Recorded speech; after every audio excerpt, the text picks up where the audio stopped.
흐릿한 새벽빛이 아직 채 가시지 않은 서울의 아침.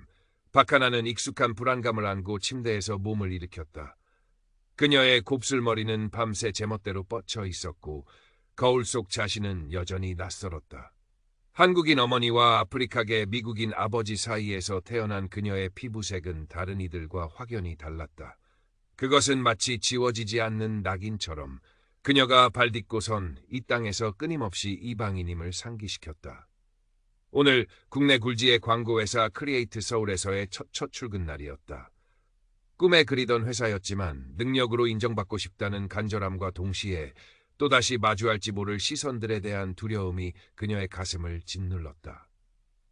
어린 시절부터 겪어온 차별과 편견은 그녀의 자존감을 조금씩 갉아먹었고 세상은 종종 그녀에게 보이지 않는 벽을 쌓아 올리는 듯했다. 그녀는 그저 평범하게 자신의 재능을 펼치며 살아가고 싶었지만 세상은 늘 그녀의 다름을 먼저 주목했다. 아버지가 떠나시기 전 마지막으로 건네주신 손때 묻은 작은 에보니 조각을 움켜쥐었다. 하나야, 세상이 아무리 너를 흔들어도 이 단단한 나무처럼 내 자신을 지켜야 한다. 아버지의 따뜻했지만 이제는 희미해진 목소리가 귓가에 맴도는 듯했다. 그 작은 조각은 그녀에게 부적이자 넘어져도 다시 일어설 용기를 주는 존재였다. 그녀는 심호흡을 하며 마음을 다잡았다. 오늘은 어제보다 더 나은 날이 될 거야. 아니, 그렇게 만들어야 해.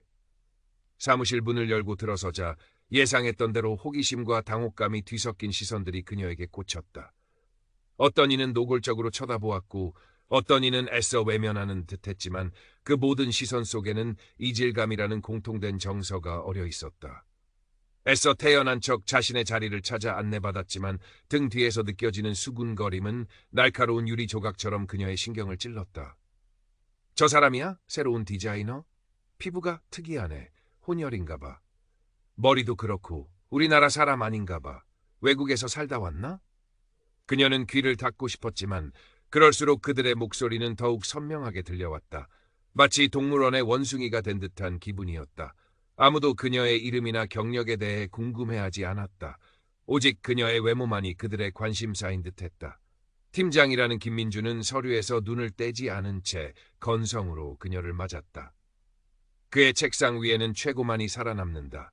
Only the best survives. 는 냉정한 문구가 새겨진 크리스털 명패가 놓여 있었다. 그 문구는 어쩐지 그녀에게는 해당되지 않을 것 같은, 아니 애초에 그녀를 경쟁 상대로조차 여기지 않을 것이라는 불길한 예감을 주었다. 그의 무심한 태도 속에는 너 같은 존재는 내 관심사가 아니다 라는 냉담함이 배어있는 듯했다. 그는 그녀의 이력서를 제대로 읽어보기나 한 걸까 하는 의구심마저 들었다. 어쩌면 그녀의 이력서는 이미 그의 편견이라는 필터를 거쳐 왜곡되었을지도 몰랐다. 박하나 씨라고 했죠? 우리 회사는 좀 특별한 인재를 선호하는 편이라. 김민주는 그제야 하나를 위아래로 훑어보며 입을 열었다. 그의 눈빛에는 노골적인 평가와 함께 미묘한 불쾌감이 서려 있었다. 마치 진열장의 상품을 살펴보듯 혹은 이해할 수 없는 외계 생명체를 관찰하듯 그의 시선은 무례하고 차가웠다. 그는 그녀의 포트폴리오나 경력보다는 그녀의 외모에서 풍기는 이질성에 더 집중하는 듯했다. 아무튼 잘해봐요. 우리 회사 스타일에 빨리 적응해야 할 테니까. 여기는 아무나 버티는 곳이 아니에요. 특히 당신처럼 특별한 경우엔 더더욱. 그의 말끝에 실린 우리라는 단어는 마치 보이지 않는 선을 긋는 듯했다. 그 선 안에는 자신과 같은 순수 혈통의 평범한 한국인들만이 존재하고 하나는 그 선 밖에 있다는 무언의 압력이 느껴졌다. 하나의 심장이 차갑게 가라앉는 것 같았다. 또 시작이구나 하는 체념과 함께 아주 작은 반항심이 고개를 들었다. 두고 보세요. 내가 당신의 그 오만한 편견을 깨부숴 줄 테니. 나는 당신이 생각하는 그런 특별한 존재가 아니라 실력 있는 디자이너 박하나일 뿐이니까. 그나마 다행인 것은 입사 동기인 이지은이었다. 밝고 쾌활한 성격의 지은은 스스럼 없이 하나에게 다가와 말을 걸어주었고 점심시간에도 자연스럽게 그녀를 챙겼다. 하나씨, 너무 긴장하지 마요. 김 팀장님 원래 좀 꼬였어요. 완전 꼰대라니까. 능력 있는 사람한테 괜히 자격지심이 있어서 더 저래요. 사람들 시선도 너무 신경 쓰지 말고요. 실력만 보여주면 다들 아무 말 못할 거예요. 여기 은근히 외국물 먹은 사람들도 많아서 생각보다 오픈된 구석도 있다고요. 그리고 하나 씨벌이 되게 멋있어요. 파마한 거예요? 지은의 순수한 호기심과 친절함에 하나는 경직되었던 마음이 조금 누그러지는 것을 느꼈다. 아니요, 원래 곱슬머리예요. 그녀는 멋쩍게 웃으며 대답했다. 지은의 격려에도 하나의 마음은 쉽게 풀리지 않았다. 어린 시절 운동의 날이면 너희 아빠는 왜 안 와? 라고 묻던 아이들의 잔인한 호기심, 피부색 때문에 연극에서 항상 나무나 돌멩이 역할만 맡아야 했던 기억들이 풀쑥 떠올라 가슴을 무겁게 짓눌렀다. 중학교 시절 좋아했던 남자에게 용기를 내어 고백했지만 미안, 난 한국 사람이 좋아. 너 같은 애는 좀 부담스러워. 라는 싸늘한 대답과 함께 주변 친구들의 비웃음거리가 되었던 날의 상처는 아직도 선명했다. 그 아이는 반에서 가장 인기 있는 아이였고 그의 거절은 하나에게 깊은 수치심과 함께 나는 사랑받을 자격이 없는 사람인가 라는 의문을 심어주었다. 그 이후로 하나는 누군가에게 마음을 여는 것을 두려워하게 되었다. 그녀는 그저 평범하게 자신의 능력으로 인정받고 싶었을 뿐인데 세상은 왜 자꾸만 그녀의 외모를 먼저 문제 삼는 것일까? 그녀는 속으로 되뇌었다. 괜찮아. 이번에는 다를 거야. 실력으로 보여주면 돼. 아버지의 애본이 조각처럼 단단하게. 하지만 마음 한구석에서는 여전히 불안감이 꿈틀거렸다.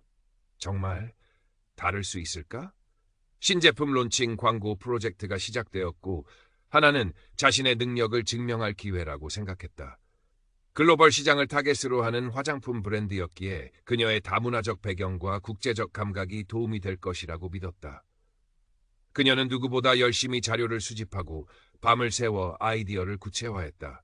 아프리카 문화에 대한 남다른 이해를 바탕으로 기존의 틀을 깨는 신선하고 독창적인 컨셉을 준비했다. 모든 색은 아름답다. Every color is beautiful. 라는 슬로건 아래 다양한 인종과 배경을 가진 모델들을 등장시키고 각자의 고유한 아름다움을 존중하는 메시지를 담았다. 그녀는 단순한 미적 아름다움을 넘어 내면의 강인함과 개성을 중시하는 브랜드 이미지를 구축하고자 했다. 회의 시간에 떨리는 목소리로 자신의 기획안을 발표했지만 김민준의 반응은 예상대로 싸늘했다. 박하나 씨 아이디어는 너무 전위적이네요. 한국 시장 소비자들 정서에는 좀 안 맞을 것 같은데. 다양성? 좋죠. 좋은데 그건 그냥 이상적인 이야기고 광고는 팔려야 하는 겁니다. 예술 하자는 거 아니잖아요, 지금. 그는 팔짱을 낀 채 비스듬히 앉아 평가하듯 말했다. 그의 말투에는 존중이라고는 찾아볼 수 없었다. 마치 가치 없는 것을 본 듯한 표정이었다. 아무래도 하나 씨는 한국 문화에 대한 이해가 아직 좀 부족한 것 같아. 피부색처럼 생각도 좀 이국적인가? 여기는 아프리카가 아니라고요, 박하나 씨. 우리가 무슨 자선 사업가도 아니고 그런 메시지 누가 알아주기나 한답니까? 그의 말은 회의실 안에 있던 모든 사람들에게 들릴 만큼 컸다. 몇몇 팀원들은 불편한 듯 시선을 피했고 또 다른 몇몇은 김민준의 눈치를 보며 작게 웃음을 터뜨렸다. 특히 김민준의 오른팔 격인 박 대리는 노골적으로 비웃는 표정을 지었다. 팀장님 말씀이 맞습니다. 너무 뜬구름 잡는 이야기 같아요. 현실성이 떨어집니다. 그는 김민준에게 아부하듯 말했다. 하나의 얼굴이 화끈 달아올랐다. 목구멍까지 치밀어 오르는 반박의 말을 애써 삼켰다. 지금 여기서 감정을 드러내는 것은 상황을 더 악화시킬 뿐이라는 것을 그녀는 쓰라린 경험들을 통해 이미 알고 있었다. 그녀는 주먹을 꽉 쥐었다. 손톱이 손바닥을 파고드는 아픔이 느껴졌다. 지은만이 걱정스러운 눈빛으로 그녀를 바라볼 뿐이었다. 회의가 끝난 후 지은은 하나에게 다가와 조용히 말했다. 하나 씨, 너무 속상해하지 마요. 팀장님 말은 그냥 한 귀로 듣고 한 귀로 흘려요. 하나 씨 아이디어 나는 정말 좋았어요. 특히 그 다양한 인종의 모델들이 함께 웃는 장면 정말 감동적이었어요. 요즘 트렌드에도 맞고 팀장님은 그냥 꽉 막힌 사람이라 그래요. 자기 생각만 옳다고 믿는 독불장군이라고요. 지은의 따뜻한 말 한마디에 눈물이 핑 돌았지만 하나는 애써 미소를 지어 보였다. 괜찮아. 아직 시작일 뿐이야. 내 아이디어가 틀리지 않았다는 것을 증명해 보일 거야. 하지만 그녀의 마음은 이미 깊은 상처를 입은 뒤였다. 회의실에서 나왔을 때 몇몇 동료들이 그녀를 피해 지나가는 것을 느꼈다. 마치 그녀가 전염병이라도 옮기는 사람인 것처럼. 그날 이후 김민준의 괴롭힘은 더욱 교묘하고 노골적으로 변해갔다. 그는 하나에게만 유독 방대한 양의 자료 조사를 지시했고 그것도 항상 마감 시간을 촉박하게 주었다. 마치 그녀가 실패하기를 바라는 사람처럼 불가능해 보이는 업무들만 골라 던져주었다. 심지어는 다른 팀원들이 이미 끝낸 업무를 다시 시키거나 전혀 다른 프로젝트의 잡무까지 떠넘기기도 했다. 박하나 씨는 손이 빠르니까 이 정도는 금방 하겠지? 멀티태스킹 능력도 좀 키우고 글로벌 인재라면 그 정도는 기본 아닌가? 그는 비꼬는 말투로 말했지만 그 속에는 명백한 악의가 담겨 있었다. 정작 중요한 기획회의에는 그녀를 배제시키거나 회의 내용을 뒤늦게 알려주어 업무 진행에 차질을 빚게 만들었다. 그녀가 제출한 보고서는 항상 사소한 트집을 잡혀 반려되었고 그녀의 의견은 번번이 묵살당했다. 사소한 오타 하나에도 팀원들 전체 앞에서 이래서 검증 안 된 신입은 뽑으면 안 된다니까. 회사 이미지만 깎아먹는다. 박하나 씨, 당신 때문에 우리 팀 전체가 욕먹는 거 알아요? 당신 하나 때문에 우리 팀 성과가 바닥이라고 라며 큰 소리로 질책했다. 그의 목소리에는 하나의 능력에 대한 불신을 넘어선 그녀의 존재 자체에 대한 멸시가 담겨 있는 듯했다. 하나는 매일 살얼음판을 걷는 기분이었다. 야근과 주말 출근이 반복되었고 그녀의 책상 위에는 식어 빠진 커피와 에너지 드링크 캔만이 쌓여갔다. 잠들기 전이면 내가 정말 능력이 부족한 걸까? 내가 이곳에 어울리지 않는 걸까? 하는 자기 회의감에 휩싸여 뒤척이곤 했다. 그녀는 점점 말수가 줄어들었고 사람들 눈을 피하는 버릇까지 생겼다. 화장실에서 홀로 눈물을 훔치는 날도 잦아졌다. 그녀는 마치 투명인간이 된 것 같았다.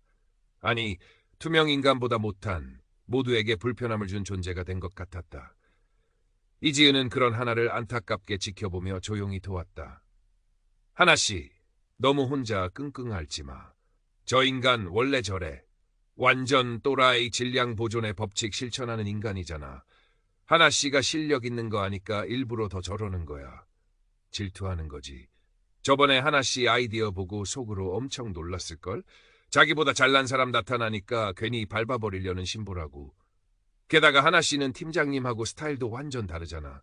팀장님은 딱딱하고 권위적인데 하나씨는 자유롭고 창의적이고 그런 거 못 견디는 거야. 저런 꼰대는. 그녀는 하나가 놓친 회의 내용을 몰래 전달해주기도 하고 김민준의 부당한 지시를 함께 밤새워 처리해주기도 했다. 어느 주말 지은은 지친 하나를 자신의 집으로 초대해 따뜻한 밥을 차려주었다. 하나씨, 이거 먹고 힘내. 그리고 절대 기죽지 마. 하나씨는 내가 아는 사람 중에 제일 멋진 디자이너가 될 수 있어. 저런 인간 때문에 재능 썩히지 말자고. 혹시 알아? 저 인간 약점이라도 잡아서 한 방 먹일 수 있을지. 내가 정보원 역할 톡톡히 해줄게. 지은은 농담처럼 말했지만 그 속에는 진심 어린 응원이 담겨 있었다. 지은의 진심 어린 위로에 하나는 그동안 억눌러왔던 감정을 터뜨리며 엉엉 울었다. 마치 어린아이가 된 것처럼 서럽게 울었다. 지은은 아무 말 없이 하나의 등을 토닥여 주었다. 그 온기가 얼어붙었던 하나의 마음을 조금이나마 녹여주는 듯했다. 고마워, 지은아. 네가 있어서 정말 다행이야. 네가 없었다면 아마 난 벌써 도망쳤을 거야. 어느 날 하나가 며칠 밤을 새워 공들여 만든 광고 시안이 팀 내부 평가에서 좋은 반응을 얻었다. 이번에는 김민준도 트집 잡을 구석이 없는지 마지못해 칭찬하는 듯한 발언까지 했다. 다른 팀원들도 그녀의 독창적인 아이디어와 세련된 디자인 감각에 칭찬을 아끼지 않았다. 하나씨, 이거 정말 대박인데요? 색감 활용이 너무 좋아요. 이런 느낌은 처음 봐요. 역시 글로벌 감각은 다르네. 동료들의 칭찬에 하나는 오랜만에 웃었다. 잠시나마 뿌듯함을 느꼈던 것도 잠시. 다음날 아침 김민준은 그 시안을 마치 자신이 기획 단계부터 주도한 것처럼 꾸며 임원회의에 보고했고 큰 칭찬을 받았다는 소식이 들려왔다. 하나의 이름은 어디에도 언급되지 않았다. 마치 그녀의 존재 자체가 지워진 것처럼.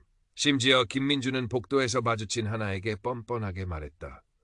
박하나 씨, 덕분에 아이디어 잘 썼어. 역시 사람은 부려먹어야 제맛이라니까. 앞으로도 좋은 아이디어 많이 내도록 해. 물론 보고는 나한테 먼저 하고. 내가 잘 다듬어서 위에 보고해야 하니까. 알았지? 그의 입가에는 비열한 미소가 걸려 있었다. 그는 하나의 공을 가로챈 것에 대해 일말의 죄책감도 느끼지 못하는 듯했다. 오히려 그것을 자신의 능력인 양 과시하고 있었다. 그날 저녁 퇴근 후 텅 빈 사무실에 홀로 남아 자신의 시안이 담긴 파일을 열어본 하나는 참을 수 없는 배신감과 분노에 휩싸였다. 자신의 노력과 재능이 송두리째 부정당한 기분이었다. 애써 눌러왔던 감정들이 한꺼번에 터져나오며 눈물이 뺨을 타고 흘러내렸다. 그때 조용히 다가온 지은이 그녀의 어깨를 감쌌다. 하나씨, 울지마. 내가 다 봤어. 저 인간 진짜 너무하는 거 아니야? 완전 도둑놈 신보잖아. 저거 완전 업무상 횡령 아니야? 어떻게 사람의 아이디어를 그렇게 날로 먹을 수가 있어? 지은의 목소리에도 분노가 서려 있었다. 이대로 당하고만 있을 순 없어. 뭔가 증거라도 남겨야 해. 저런 인간은 언젠가 꼭 대가를 치르게 될 거야. 내가 도와줄게. 같이 하자. 저 인간 분명 다른 비리도 있을 거야. 회사 돈으로 개인적인 용품을 산다거나 아니면 부하 직원들한테 갑질하는 거 한두 번 본 게 아니라고. 탈탈 털어보자고. 지은의 단호한 말에 하나는 흐르는 눈물을 닦았다. 그래, 이대로 무너질 수는 없었다. 그녀는 자신의 존엄성을 그리고 자신의 노력을 짓밟으려는 저 부당함에 맞서 싸워야 했다. 그날부터 하나는 김민준의 부당한 지시나 차별적인 발언이 있을 때마다 몰래 녹음기를 켰고 업무 관련 이메일도 빠짐없이 저장해두기 시작했다. 김민준이 자신에게 보낸 조롱 섞인 메신저 내용, 자신을 제외하고 팀원들에게만 전달된 업무 지시 메일, 심지어는 다른 팀원들 앞에서 자신을 깎아내리는 김민준의 목소리까지. 하나는 치밀하게 증거를 수집했다. 처음에는 손이 떨리고 심장이 두근거렸지만 점차 담담해졌다. 이렇게까지 해야 하나라는 자괴감이 들 때도 있었지만 더 이상 참을 수 없다는 분노가 그녀를 움직였다. 그녀는 책상 서랍 깊숙한 곳에 넣어두었던 작은 에보니 조각을 꺼내 만지작거렸다. 아버지가 떠나기 전 세상이 아무리 힘들어도 이 단단한 나무처럼 내 자신을 지켜야 한다며 쥐어주셨던 유품이었다. 그 에보니 조각의 차가운 감촉이 그녀에게 작은 용기를 주는 듯했다. 그녀는 더 이상 울지 않았다. 대신 차분하게 그러나 날카롭게 칼을 갈기 시작했다. 김민준, 당신의 오만한 세상이 전부가 아니라는 것을 보여주겠어. 당신이 나에게 한 모든 짓 그대로 돌려받게 될 거야. 얼마 후 회사의 중요한 파트너가 될 가능성이 높은 외국계 화장품 회사 베들러 에투 아름다운 별이라는 뜻과의 미팅이 잡혔다. 아프리카 시장 진출을 목표로 하는 회사였기에 하나는 자신의 문화적 배경과 이해를 바탕으로 좋은 아이디어를 제시할 수 있을 것이라 기대했다. 그녀는 밤을 새워 벨레에뚜알의 브랜드 철학과 아프리카 시장 분석 자료를 준비했다. 단순히 디자인 시안을 넘어 현지 문화에 대한 깊이 있는 통찰을 담은 마케팅 전략까지 포함된 완벽한 기획안이었다. 그녀는 이 기획안에 자신의 모든 것을 쏟아부었다. 이것이 마지막 기회일지도 모른다는 절박함까지 더해졌다. 그녀는 자신의 운명을 이 기획안에 걸었다. 하지만 미팅 명단 발표 날 그녀의 이름은 빠져 있었다. 예상했지만 현실로 다가오니 더욱 참담했다. 마치 그녀의 존재 자체가 회사에 해가 된다는 듯한 처사였다.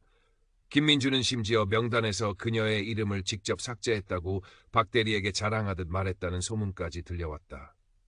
박하나는 아무래도 안 되겠어. 괜히 국제 망신만 당할라. 김민주는 하나를 자신의 자리로 불렀다. 그는 서류에서 눈도 떼지 않은 채 말했다. 박하나 씨, 이번 벨레에뚜알 미팅 거는 아무래도 빠지는 게 좋겠어.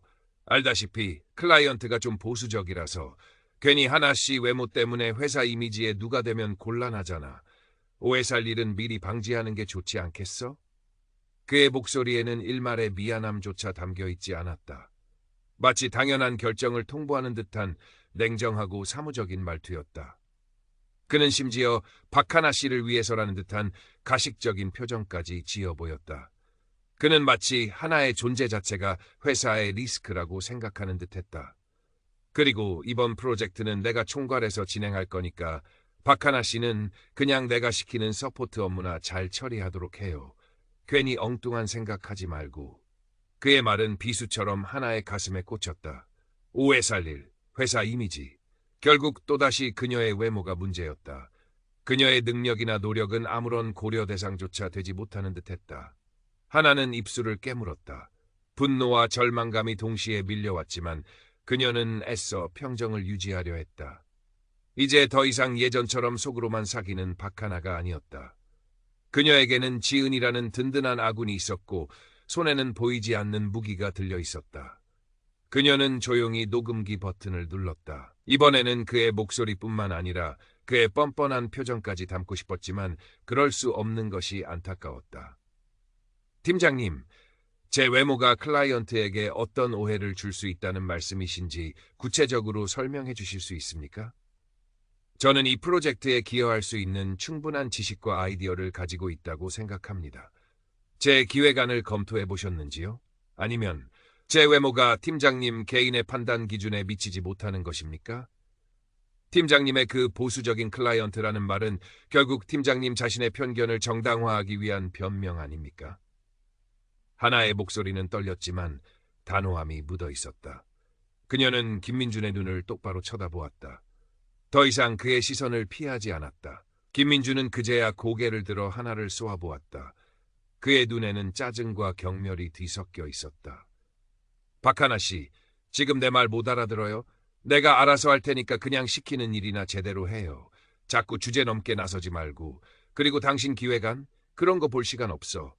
봤어도 결과는 마찬가지였을 테고. 솔직히 말해서 당신 같은 사람을 중요한 클라이언트 앞에 내세우는 건 회사의 격을 떨어뜨리는 일이야. 알아듣겠어요? 당신 피부색, 당신 머리, 당신 말투 전부 다 우리 회사 이미지랑 안 어울린다고. 이게 그렇게 이해하기 어려워? 그의 목소리는 싸늘했다. 비웃음마저 느껴졌다. 마치 그녀의 질문 자체가 불쾌하다는 듯. 그의 말은 명백한 모욕이었고 차별이었다. 그는 더 이상 자신의 속내를 숨기려 하지 않았다. 하나의 두 손이 부들부들 떨렸다. 하지만 그녀는 물러서지 않았다. 주제넘게 나서는 것이 아니라 제 업무에 대한 정당한 권리를 요구하는 것입니다. 저는 이 회사의 제 능력을 인정받기 위해 입사했습니다. 제 피부색이나 머리 모양 때문에 제 기회가 박탈당하는 것은 부당하다고 생각합니다. 이것은 명백한 차별입니다, 팀장님. 그리고 팀장님의 방금 발언은 심각한 인격 모독입니다. 팀장님은 지금 회사 규정을 위반하고 계신 겁니다. 그녀는 차별과 인격 모독, 그리고 회사 규정 위반이라는 단어에 힘을 주어 말했다. 김민준의 얼굴이 일그러졌다. 그의 눈썹이 꿈틀거렸고 입꼬리가 경멸감으로 비틀렸다. 부당해? 차별? 인격 모독? 회사 규정? 박하나 씨, 지금 여기가 무슨 인권 운동하는 데인 줄 알아요? 아니면 뭐 법정이라도 되는 줄 아나? 회사는 이익을 내는 곳이야. 당신 하나 때문에 프로젝트를 망칠 순 없다고. 당신 같은 사람 하나 없어도 회사는 잘 돌아가. 오히려 당신이 없어야 더 잘 돌아갈지도 모르지. 내 말 알아들었으면 이제 그만 나가봐. 그리고 다시는 내 앞에서 그딴 소리 짓거리지 마. 한 번만 더 그러면 그땐 정말 가만 안 둬. 당신 같은 외국인 혼혈이 어디서 감히 나한테 대들어? 그는 손짓으로 하나를 쫓아냈다. 마치 귀찮은 벌레를 쫓아내듯. 그의 눈빛은 내까짓게 감히 나에게 대들어? 라고 말하는 듯했다. 그의 목소리에는 살기마저 느껴졌다. 그의 마지막 말은 명백한 인종차별적 발언이었다. 하나는 망연자실한 표정으로 자리로 돌아왔다. 그의 마지막 말이 귓가에 계속 맴돌았다. 외국인 혼혈. 그녀는 한국에서 태어나고 자란 한국인이었다. 단지 아버지가 외국인이라는 이유로 그녀는 언제나 이방인 취급을 받아야 했다. 지은이 걱정스러운 얼굴로 그녀를 바라보았지만 하나는 아무 말도 할 수 없었다. 가슴 속에서 뜨거운 것이 울컥 치밀어 올랐다. 더 이상 이곳에서 버틸 수 없을 것 같다. 그녀는 책상 서랍을 열어 사직서를 꺼내려 했다. 그때 지은이 그녀의 손을 잡았다. 하나씨, 여기서 포기하면 저 인간만 좋은 일 시키는 거야. 저 인간이 원하는 게 바로 그거라고. 당신이 스스로 나가 떨어지는 거. 아직 기회는 있어. 벨르 에뚜알 대표가 다음 주에 직접 우리 회사 방문한대. 그때 뭔가 보여줄 수 있지 않을까? 내가 어떻게든 대표님께 하나씩 기획안이라도 전달해 볼게. 아니면 그까지 모은 증거들 인사팀에 정식으로 문제 제기하는 건 어때? 저 인간 분명 꼬리 잡힐 거야. 우리가 잡자. 저런 인간이 계속 회사에 남아있는 건 회사 전체의 수치야. 지은은 간절한 눈빛으로 하나를 바라보았다. 그녀의 눈에는 분노와 함께 하나에 대한 깊은 연민이 담겨 있었다. 그녀는 하나의 손을 더욱 꽉 잡았다. 지은의 말에 하나의 눈빛이 흔들렸다. 그래, 아직 끝나지 않았다. 그녀는 아버지의 에보니 조각을 다시 꽉 움켜쥐었다. 포기하기엔 너무 많은 것을 걸었고 너무 많은 상처를 받았다. 이대로 물러설 수는 없었다. 그래, 마지막으로 한번 부딪혀보자. 내 모든 것을 걸고. 김민준, 당신의 그 추악한 가면을 벗겨주겠어. 당신이 얼마나 편협하고 비열한 인간인지 세상에 알려주겠어. 그녀는 지은의 손을 마주 잡았다. 고마워, 지은아. 내 말이 맞아.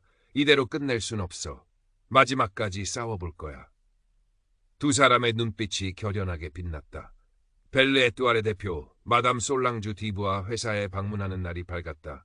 그녀는 프랑스 패션계에서도 영향력 있는 인물로 뛰어난 사업가이자 예술 애호가로도 알려져 있었다. 그녀는 특히 여성의 권익과 다양성 문제에 관심이 많은 것으로 유명했다. 회의실은 평소보다 더 긴장감이 감돌았고 김민주는 과장된 친절함으로 솔랑주 대표를 맞이했다. 그는 최고급 양복을 빼입고 머리에는 기름을 발라 넘겼으며 얼굴에는 비굴할 정도의 미소를 띠고 있었다. 하나는 회의실 구석, 가장 눈에 띄지 않는 자리에 배석만한 채 마치 그림자처럼 앉아 있었다. 김민준이 일부러 그렇게 지시한 것이었다. 박하나 씨는 그냥 커피나 타. 괜히 클라이언트 눈에 띄어서 좋을 거 없어. 알지? 당신은 우리 회사 얼굴이 아니니까 혹시라도 대표님이 말 걸면 그냥 웃기만 해. 쓸데없는 소리 하지 말고. 그의 말은 조롱 그 자체였다. 그의 지시에 따라 다른 팀원이 커피를 내왔지만 하나는 꿋꿋이 자리를 지켰다. 김민주는 자신이 준비한 프레젠테이션을 유창한 영어로 시작했다. 하지만 그의 발표는 피상적인 시장 분석과 진부한 아이디어들로 채워져 있었고 솔랑주 대표의 표정은 점점 굳어져 갔다. 그녀는 명품 브랜드의 CEO답게 날카로운 통찰력과 안목을 지닌 인물이었다. 김민준의 발표에선 진정성이나 독창성을 찾아보기 어려웠다. 심지어 일부 자료는 하나가 밤새 조사했던 내용을 교묘하게 짜깁기한 흔적도 보였다.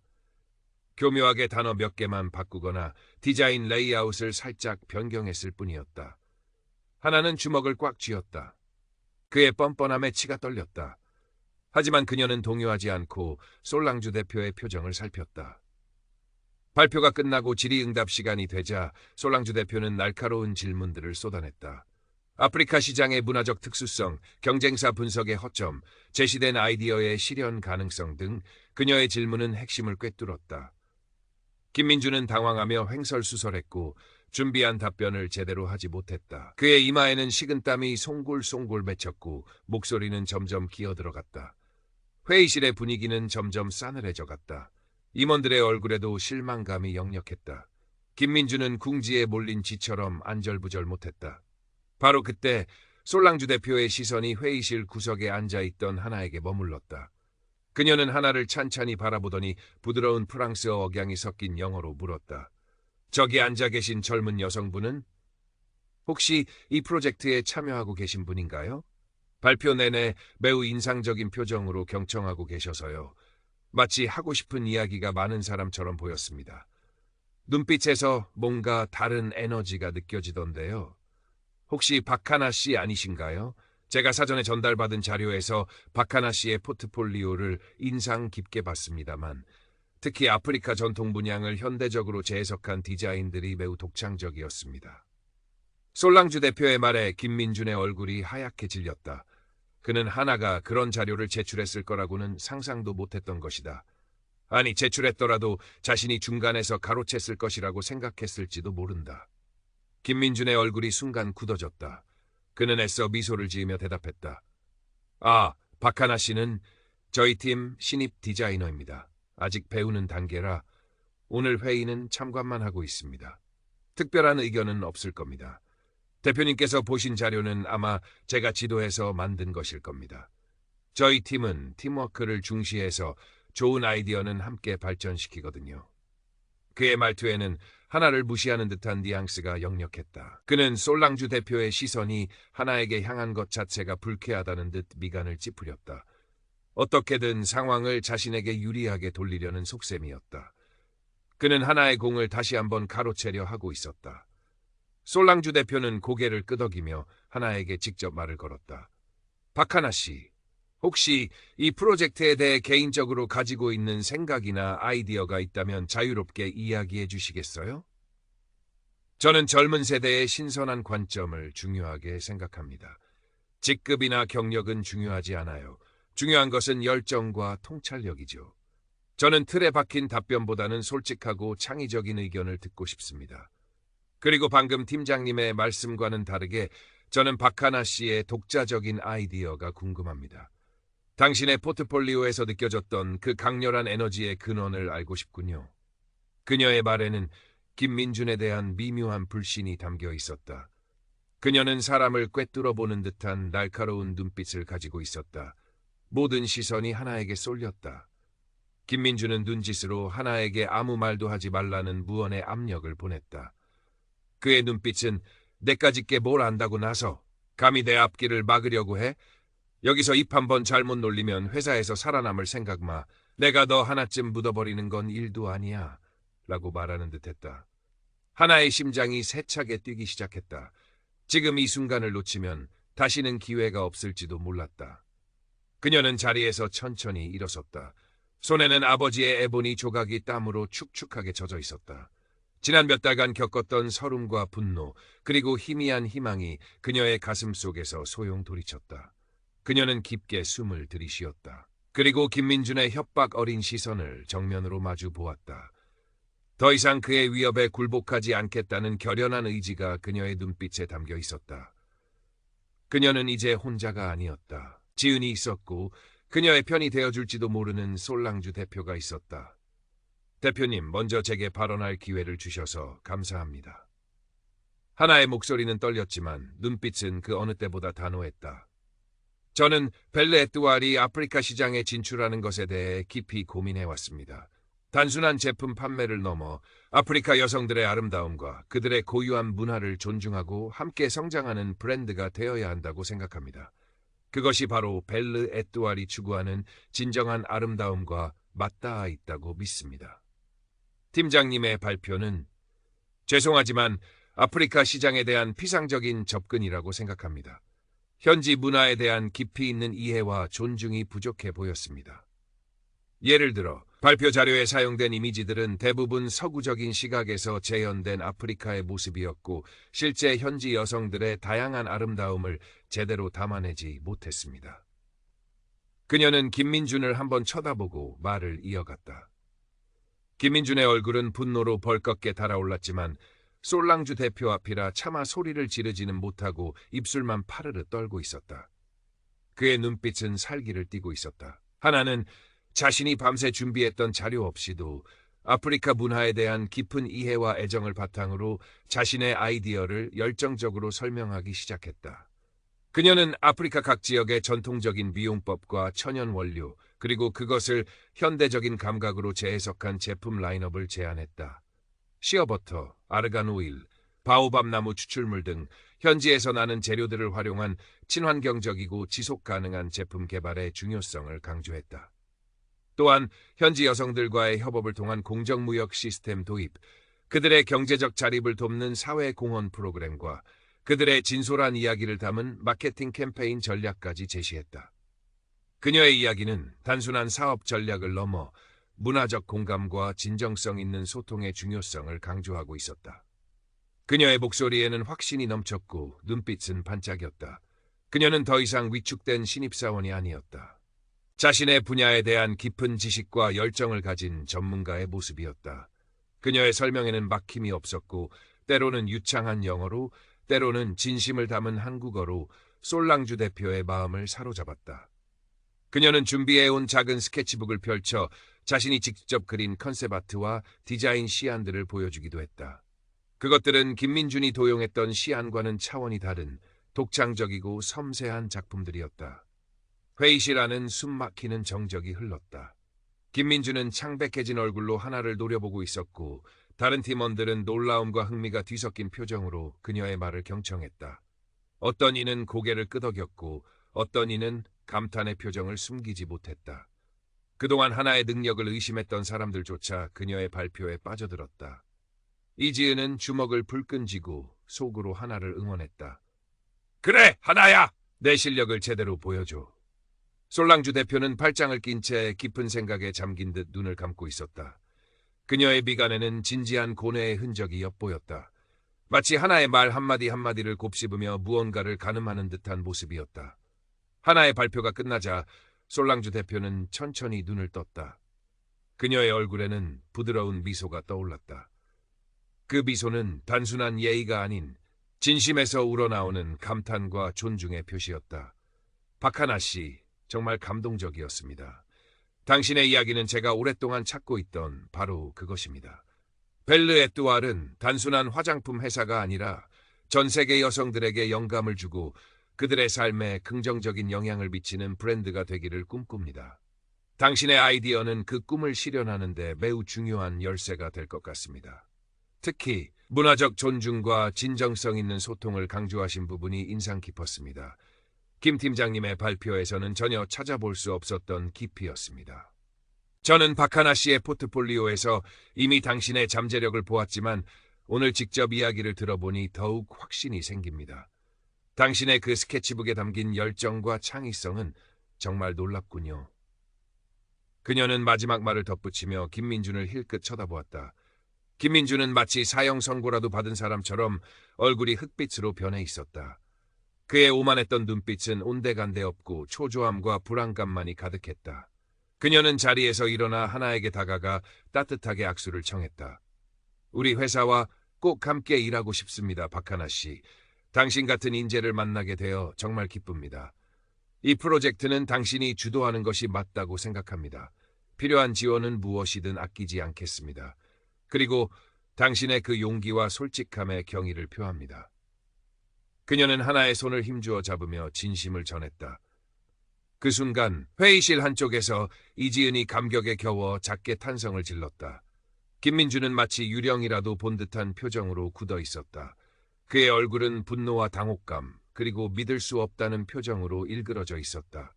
그가 애써 무시하고 짓밟으려 했던 하나의 다름이, 그녀의 독특한 배경과 경험이 오히려 누구도 예상치 못한 결정적인 기회를 만들어낸 것이었다. 김민준의 편협한 시각으로는 결코 이해할 수 없는 결과였다. 그의 세계에선 피부색과 출신이 능력보다 우선이었으니까. 그는 솔랑주 대표의 악수를 받는 하나를 질투와 증오가 뒤섞인 눈빛으로 쏘아보고 있었다. 그의 이가 갈리는 소리가 들리는 듯했다. 이후 상황은 급변했다. 솔랑주 대표는 김민준 팀이 아닌 박하나를 중심으로 새로운 프로젝트 팀을 구성할 것을 회사에 강력히 요구했다. 그녀는 하나의 통찰력과 열정에 깊은 신뢰를 보였다. 회사 상부에서도 이례적인 클라이언트의 요청과 하나의 뛰어난 능력을 인정하지 않을 수 없었다. 또한 솔랑주 대표는 미팅 후 회사 대표에게 김민준 팀장의 부적절한 태도와 하나의 아이디어를 가로채려 한 정황에 대해 강력하게 항의했다. 결국 김민준은 프로젝트에서 완전히 배제되었고 그의 무능함과 부당한 처사가 만천하에 드러난 것에 대한 책임을 지고 결국 회사로부터 중징계를 받게 되었다. 엎친 데 덮친 격으로 하나와 지은이 그동안 모아두었던 김민준의 차별적 발언 녹취 파일과 업무 성과 가로채기 증거들이 익명으로 회사 감사팀에 제출되면서 그는 직위 해제라는 더 큰 처벌을 받게 되었다. 그가 그토록 지키려 했던 엘리트로서의 자존심은 산산조각 났고 그는 허탈한 표정으로 자신의 짐을 챙겨 회사를 떠났다. 아무도 그를 배웅하지 않았다. 그가 떠난 자리에는 그가 항상 입버릇처럼 말하던 최고만이 살아남는다는 크리스털 명패만이 덩그러니 남아 있었다. 그 문구는 이제 그에게 조롱처럼 느껴질 뿐이었다. 그의 방식으로는 결코 최고가 될 수 없었기 때문이었다. 하나는 새로운 프로젝트의 팀장이 되어 자신의 능력을 마음껏 펼치기 시작했다.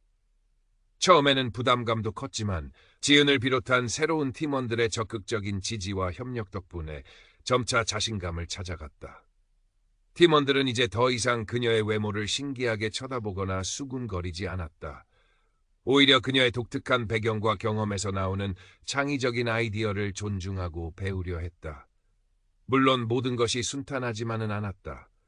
여전히 그녀의 외모에 대한 편견 어린 시선들이 존재했고 때로는 보이지 않는 유리 천장에 부딪힐 때도 있었다.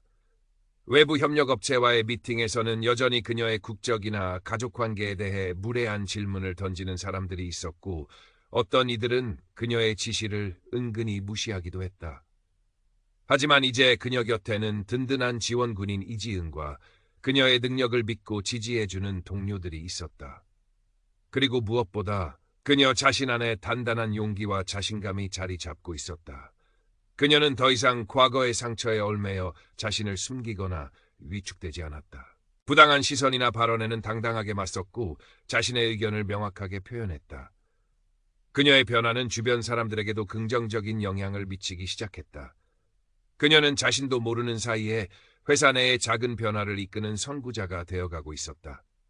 몇 달 후 벨르 에뚜알의 아프리카 론칭 캠페인은 큰 성공을 거두었다. 하나의 진정성 담긴 아이디어는 현지 소비자들에게 깊은 공감을 불러일으켰고 브랜드 이미지 또한 크게 향상되었다.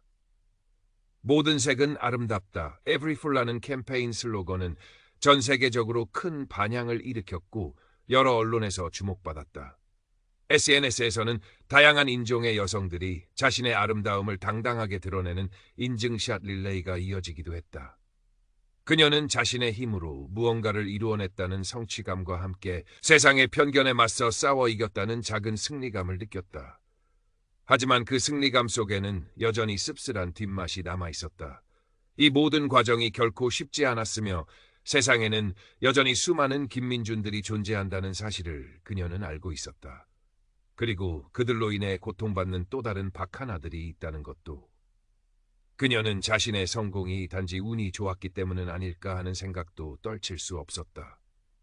어느덧 시간이 흘러 하나는 크리에이트 서울의 핵심 인재로 성장했다. 그녀의 성공은 단지 개인의 영광을 넘어 회사 내의 다양성과 포용성에 대한 인식을 바꾸는 계기가 되었다. 그녀의 팀에는 다양한 배경을 가진 사람들이 모여들었고 그들은 서로의 다름을 존중하며 시너지를 만들어냈다. 회사는 그녀의 제안을 받아들여 사내 다양성 교육 프로그램을 도입했고 채용 과정에서도 출신이나 배경보다는 능력과 가능성을 우선시하는 문화가 조금씩 자리 잡기 시작했다. 그녀는 더 이상 자신의 피부색이나 곱슬머리를 숨기려 하지 않았다.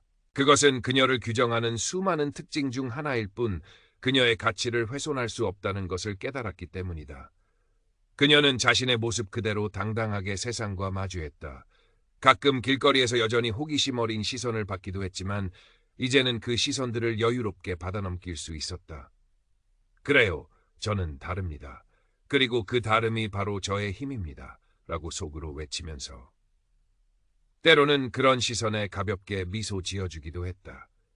퇴근길, 하나는 익숙한 서울의 야경을 창밖으로 바라보았다.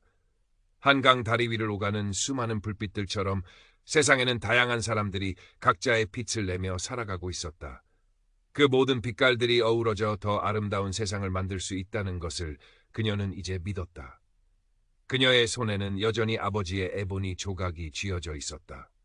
이제 그 조각은 단순히 자신을 지키는 방어막이 아니라 세상을 향해 나아갈 용기를 주는 작은 등대처럼 느껴졌다.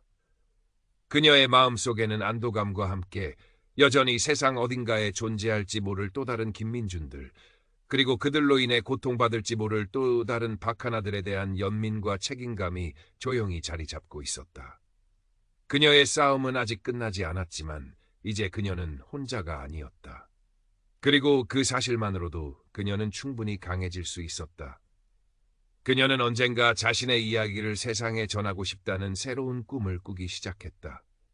어느 날 저녁, 하나는 이지은과 함께 단골 와인바에서 조촐한 축하 파티를 열었다. 벨르 에뚜알 프로젝트의 성공적인 1주년이자 그녀가 팀장에서 실장으로 승진한 것을 기념하는 자리였다. 지은은 진심으로 하나를 축하해 주었다. 하나 실장님, 정말 대단해요. 내가 뭐라고 했어요. 당신은 분명 해낼 거라고 했잖아요. 지은은 장난스럽게 격식을 갖추며 말했다. 다 지은 씨 덕분이야. 네가 없었다면 아마 진작에 포기했을지도 몰라. 그리고 실장님은 무슨 그냥 하나라고 불러. 하나의 말에 지은은 손을 내저었다. 아니에요. 이건 다 하나씨가 스스로 이뤄낸 거예요. 나는 그냥 옆에서 숟가락만 얹은 거죠. 그래도 그때 우리가 김민준 그 인간 증거 모으던 거 생각하면 아직도 좀 웃겨요. 완전 스파이 영화 찍는 줄 알았다니까. 특히 팀장실 몰래 들어가서 녹음기 설치할 때 심장 터지는 줄 알았어요. 두 사람은 함께 웃음을 터뜨렸다. 과거에 힘들었던 기억도 이제는 웃으며 이야기할 수 있는 추억이 되었다. 그만큼 그들은 단단해져 있었다. 그들은 함께 수많은 밤을 새우며 서로를 의지했고 그 과정에서 단순한 동료를 넘어선 깊은 유대감을 쌓았다. 술잔을 기울이며 하나는 문득 자신의 이야기를 어딘가에 기록하고 싶다는 생각을 했다. 자신과 비슷한 아픔을 가진 사람들에게 혹은 세상의 편견에 대해 무관심했던 사람들에게 작은 울림이라도 줄 수 있다면. 그녀는 디자이너로서의 재능을 살려 자신의 경험을 담은 짧은 애니메이션이나 그림책을 만들어 보는 것도 좋겠다고 생각했다. 아직은 막연한 생각이었지만 가슴 한구석에서 또 다른 열정이 피어오르는 것을 느꼈다. 어쩌면 이것이 그녀가 진정으로 하고 싶은 일일지도 몰랐다. 단순히 광고를 만드는 것을 넘어 사람들의 마음을 움직이고 세상을 조금이라도 더 나은 곳으로 만드는 일. 지은아, 나중에, 아주 나중에 말이야. 내가 내 이야기를 세상에 한번 해볼까 해. 그림으로든 글로든 나처럼 힘들어하는 누군가에게 아주 작은 위로라도 될 수 있다면 좋을 것 같아. 그리고 세상의 편견이 얼마나 어리석고 폭력적인 것인지도 보여주고 싶고. 정말 너무 멋진 생각이다, 하나야. 그때도 내가 1호 팬이자 홍보대사 해줄게. 전 세계에 알릴 거야. 박하나 작가님 만세하고. 당신의 이야기는 분명 많은 사람들에게 용기를 줄 거야. 당신 자신이 바로 그 증거잖아. 지은은 엄지손가락을 치켜 세우며 활짝 웃었다. 그 미소를 보며 하나도 따라 웃었다. 세상은 여전히 불공평하고 차가운 곳일지 모르지만 그 속에서도 작은 온기와 희망은 분명 존재한다는 것을 그녀는 이제 알고 있었다. 그리고 그 희망을 만들어가는 것은 결국 포기하지 않고 자신의 목소리를 내는 사람들의 용기라는 것도. 그녀는 내일을 향해 다시 한번 발걸음을 내디딜 준비가 되어 있었다. 그녀의 이야기는 이제 막 시작된 것일지도 몰랐다. 그녀의 손에 들린 와인잔에 반사된 조명이 마치 밤하늘의 별처럼 반짝였다. 그 별빛은 어둠 속에서도 길을 잃지 않도록 그녀를 비춰주는 듯했다. 몇 년 후 박하나는 업계에서 실력을 인정받는 크리에이티브 디렉터가 되었을 뿐만 아니라 자신의 경험을 담은 그림책 경계 위의 아이를 출간하여 많은 이들에게 감동을 선사했다.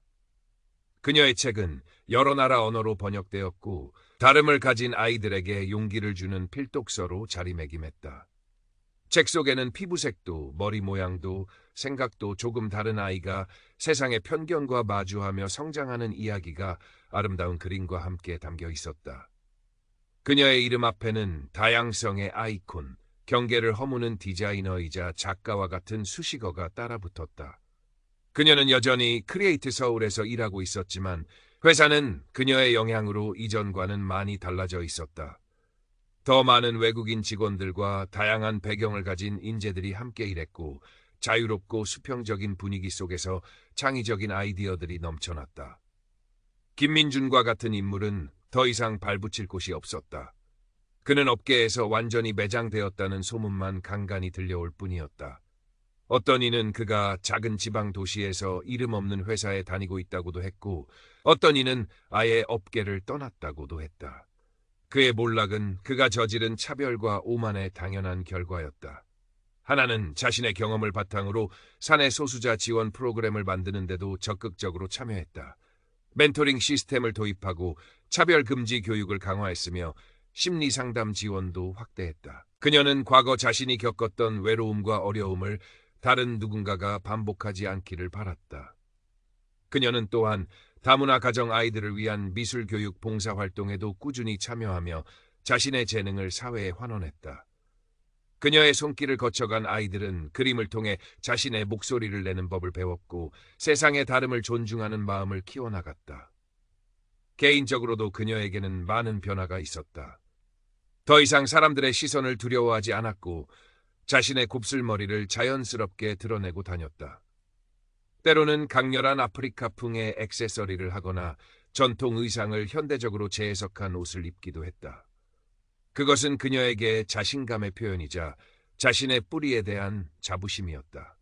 그녀는 강연 요청을 받아 대학이나 기업, 심지어 국제 컨퍼런스에서 자신의 이야기를 나누기도 했다. 처음에는 떨렸지만 자신의 경험이 누군가에게 용기와 위로가 된다는 것을 알게 되면서 점차 익숙해졌다. 그녀의 이야기는 많은 사람들에게 영감을 주었고 사회의 다양성에 대한 인식을 높이는 데 기여했다. 그녀는 더 이상 튀는 외모의 소수자가 아니라 영감을 주는 리더로 인정받고 있었다. 이지은과는 여전히 가장 친한 친구로 지냈다. 지은은 하나가 사회적으로 성공하는 모습을 누구보다 기뻐하며 응원해 주었고 하나 역시 지은이 새로운 도전을 할 때마다 든든한 지지자가 되어 주었다. 두 사람의 우정은 세월이 흘러도 변치 않는 든든한 버팀목이었다. 지은은 작은 디자인 스튜디오를 차려 독립했고 하나는 종종 지은의 스튜디오에 들러 함께 밤새 수다를 떨거나 새로운 아이디어를 공유하곤 했다. 그들은 서로에게 가장 솔직한 비평가이자 가장 따뜻한 격려자였다. 어느 맑은 가을날 하나는 작은 갤러리에서 자신의 첫 개인전을 열었다. 전시회의 주제는 경계 위의 색채들이었다. 그녀는 자신의 정체성과 경험을 담은 다양한 색채의 그림과 설치 작품들을 선보였다. 가장 눈에 띄는 작품은 수많은 작은 에보니 조각들과 각양각색의 돌멩이들을 모아 만든 거대한 모자이크 초상화였다. 각기 다른 모양과 색깔의 조각들이 모여 하나의 아름다운 얼굴을 이루고 있는 작품이었다. 그 얼굴은 다름 아닌 박하나, 그녀 자신의 모습이었다. 그 얼굴에는 슬픔과 기쁨, 고뇌와 희망 등 수많은 감정들이 담겨 있는 듯했다. 자세히 들여다보면 그 작은 조각들 하나하나에는 그녀가 겪었던 차별의 순간들, 그리고 그것을 극복해낸 용기의 순간들이 새겨져 있는 듯했다. 전시회 오프닝에는 많은 사람들이 찾아왔다. 회사 동료들, 친구들, 그리고 그녀의 책을 통해 감동을 받았던 낯선 사람들까지. 한쪽 구석에는 이제는 백발이 성성해진 마담 솔랑주 디부아도 환한 미소로 그녀를 지켜보고 있었다. 그녀는 여전히 우아하고 기품 있는 모습이었다. 하나는 마이크를 잡고 떨리는 목소리로 입을 열었다. 저는 오랫동안 제 자신이 경계인이라고 생각했습니다. 어디에도 온전히 속하지 못하고 항상 낯선 시선 속에 놓여 있다고 느꼈죠. 제 피부색, 제 머리카락, 제가 가진 모든 것이 세상의 기준과는 다르다고 생각했습니다.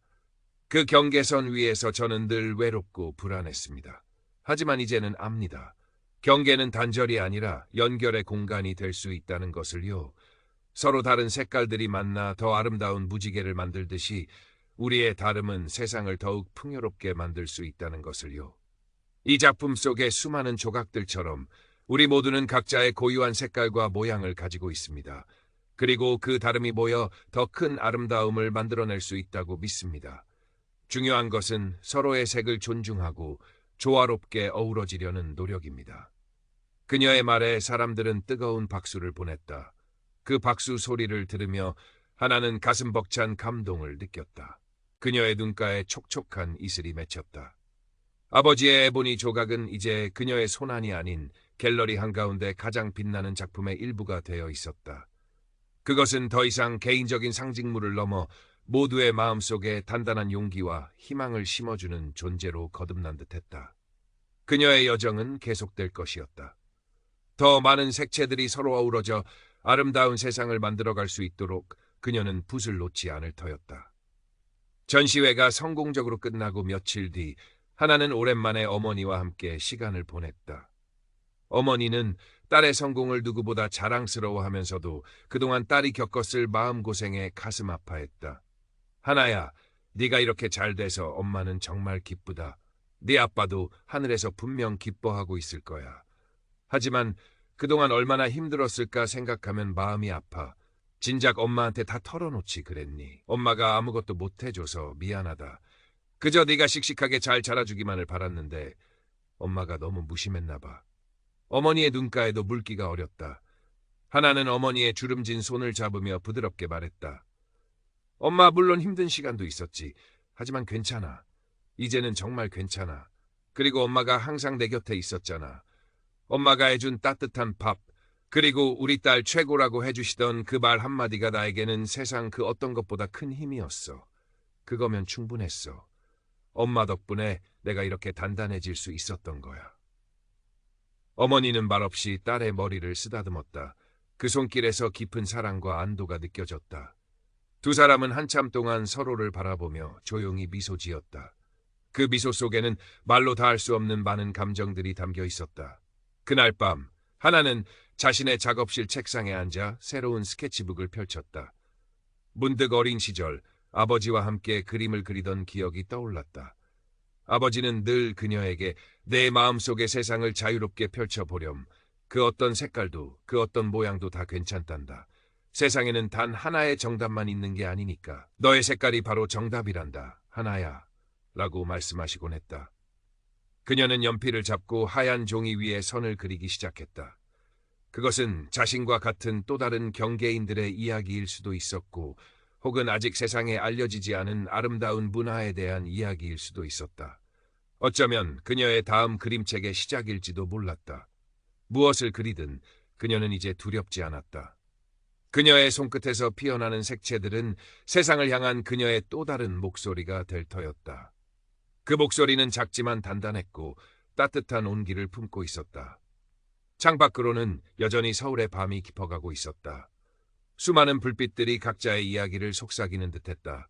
그 불빛들 속에서 하나는 자신의 자리를 찾았다. 더 이상 외롭거나 불안하지 않았다. 그녀는 자신의 색깔을 가진 세상의 당당한 일부였다. 그리고 그녀의 이야기는 이제부터가 진짜 시작이었다. 그녀는 붓을 들고 밤하늘의 별처럼 반짝이는 새로운 꿈을 그리기 시작했다. 그 꿈은 아마도 세상의 모든 경계를 허물고 모두가 서로의 색깔을 존중하며 함께 살아가는 아름다운 세상일 것이었다. 그녀의 얼굴에는 평온하고도 결연한 미소가 떠올랐다. 그 미소는 마치 어둠을 밝히는 한 줄기 빛과 같았다.